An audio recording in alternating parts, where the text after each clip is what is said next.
Hi hello welcome back to my channel. ఈరోజు పాలకూర పకోడీ ఎలా చేసుకోవాలో చూపిద్దాం అనుకుంటున్నాను ఫ్రెండ్స్. ఈరోజు పాలకూర కట్ చేసుకొని ఒక గిన్నెలో వేసుకొని దాంట్లో ఉల్లిగడ్డలు ఇంకా ఉప్పు కారం మసాలా ఓమ వేసుకొని దాంట్లో మంచిగా కలుపుకోవాలి. అవన్నీ వేసుకున్నాక దాంట్లో కొంచెం శనగపిండి కూడా వేసుకొని మంచిగా కలుపుకోవాలి. సరే, దానికి పాలకూరకు సరిపడినంత శనగపిండి వేసుకోవాలి.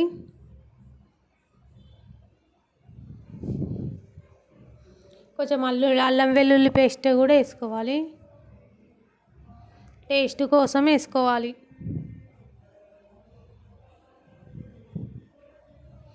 బయట వేసేటోళ్ళు అయితే ఇవన్నీ ఏమి వేయరు, కానీ మనం ఇంట్లో వేసుకుంటాం కాబట్టి టేస్ట్ కోసం వేసుకోవాలి. కొంచెం లైట్గా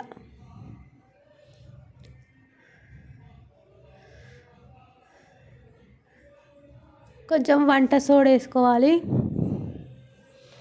వేసుకొని అది మంచిగా కలిసేటట్టు కలుపుకోవాలి. కొంచెం కలర్ కోసం పసుపు అట్లే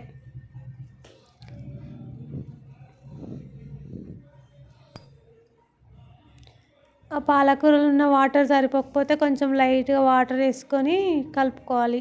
పకోడీ కోసం అయితే మామూలుగా పొడి పొడిగానే ఉండాలి, కానీ కొంచెం మరీ పొడి పొడిగా ఉండొద్దు కదా.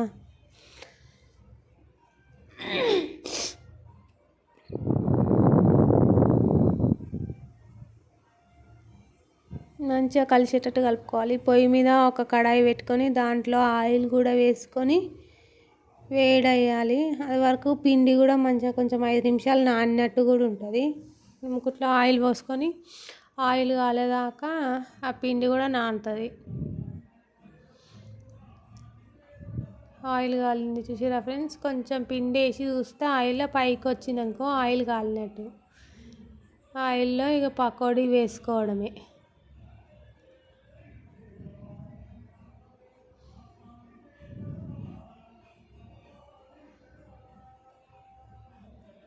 పకోడీ అట్లా పొడి పొడిగా వేసుకుంటే దానికి సపరేట్ ఉంటుంది.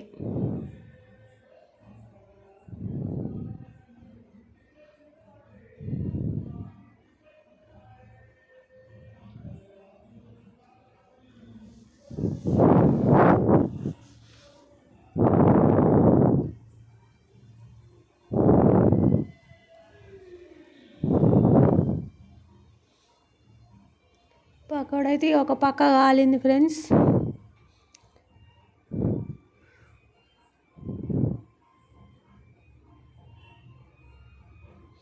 రెండో పక్కకు మర్రేసుకోవాలి.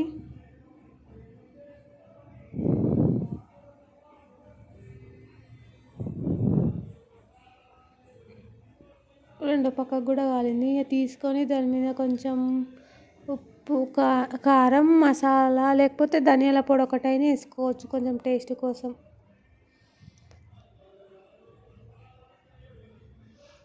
తీసుకొని మా కూతురికి అయితే ఇచ్చిన. పిల్లలు వాళ్ళిద్దరు తింటారట. ఇక అందుకే ఇచ్చేసిన.